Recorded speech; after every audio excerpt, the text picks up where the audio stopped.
नाज़रीन, Sindh education foundation जे सहकार सां समूरी सिंध में सेफ जे स्कूल्स जे 2600 हेड टीचर्स जी ट्रेनिंग जो सिलसिलो जारी आहे। इन सिलसिले में मटियारी ज़िले जे हेड टीचर्स जी ट्रेनिंग जो इंतज़ाम university of Sufism and modern science भिटशिया में कयो वियो। रिपोर्ट कर रहियो आहे मुस्तक़ीम समूह।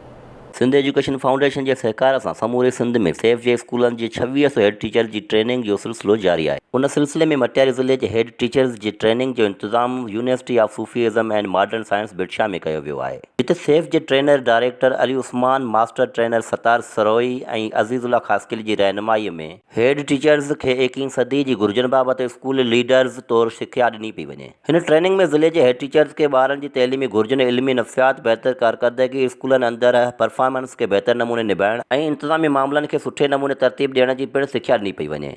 जॾहिं त ट्रेनिंग सेशन मल्टीमीडिया तोड़े गैलरी वॉक ज़रिए हेड टीचर्स के सिख्या ॾिनी पई वञे। 15 ॾींहनि जी हिन ट्रेनिंग में स्कूल गवर्नेंस, एकेडमिक मैनेजमेंट और एडमिनिस्ट्रेट मैनेजमेंट पढ़ाई और सेखारी पई वञे, जंहिंजो फ़ाइदो न सिर्फ ॿार उस्ताद पर पूरे समाज के फ़ाइदो पहुचंदो। ट्रेनिंग सेशन में सिख्या हासिल कंदड़ मटियारी ज़िले के हेड टीचर्स जो चवण हो त हिन ट्रेनिंग संदन वधीक ज़हनी तरबियत कई है और हाणे हू पंहिंजे स्कूल्स में वञी सिख्या फार्मूलन ते अमल कंदे समाज के एक नओं रुख ॾेई सघनि थियूं। सेफ एजुकेशन की यह ट्रेनिंग 9 फरवरी ताईं जारी रहंदी और आख़िरी ॾींहं ते हेड टीचर्स में संधू और सर्टिफिकेट विराया वेंदा। ट्रेनिंग यूनिट के मास्टर्स अली उस्मान, सतार सरोई, अज़ीज़ुल्लाह खासकिली और ॿियनि जो चवण है त टीचर्स को भी उसकी तरबियत दी है कि स्कूल को एक एकेडमिक लीडरशिप प्रोवाइड की जाए ताकि ये लीडरशिप स्कूल को 21वीं सदी के तकाज़ों के हिसाब से चला सकें और हमारे बच्चों की और हमारे असातिज़ा की और हमारे जो teaching and learning process school में चल रहा है उसकी निगरानी कर सकें, इस तरह से कि हम एक अच्छा आउटपुट जो है स्कूल्स को और माशरे को दे सकें। सिंध एजुकेशन फाउंडेशन जी जेका हाई मैनेजमेंट है उन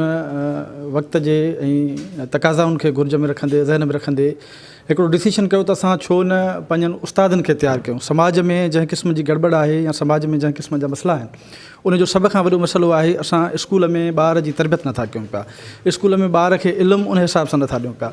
उन जे करे सिंध एजुकेशन फाउंडेशन इहो फ़ैसिलो कयो त 2000 खां वधीक हेड टीचर्स उन्हनि खे ट्रेन कजे।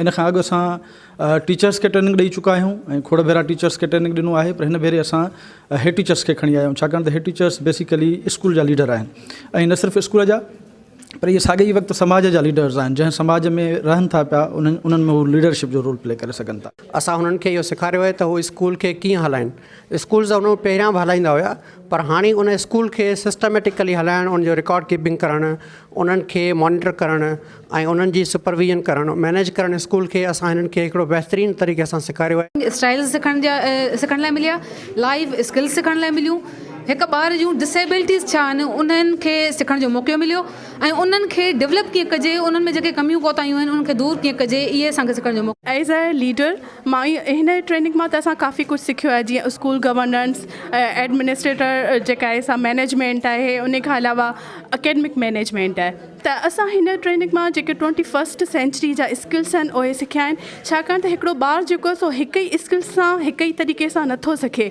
उन जे लाइ असां जेके मुख़्तलिफ़ स्ट्रेटजीज़ आहिनि उहे असां यूज़ कंदासीं। असां जेको आहे एकेडमिक्स जे हवाले सां ऐं एडमिनिस्ट्रेशन जे हवाले सां जेके बि स्किल्स सिखियूं आहिनि इंशाअल्लाह असीं इम्प्लीमेंट कंदासीं ऐं बहितर खां बहितरीन जेको आहे उहो लीडर्स थींदासीं, न सिर्फ़ु स्कूल जे हवाले सां ऐं सोसाइटी जे बि हवाले सां। उम्मीद आहे त तइलीम जे मयार जी बहितरी में हेड टीचर्स जी हीअ ट्रेनिंग अहम क़दम साबित थींदी। कैमरामैन अख्तियार सां गॾु मुस्तक़ीम समूह, आवाज़ न्यूज़।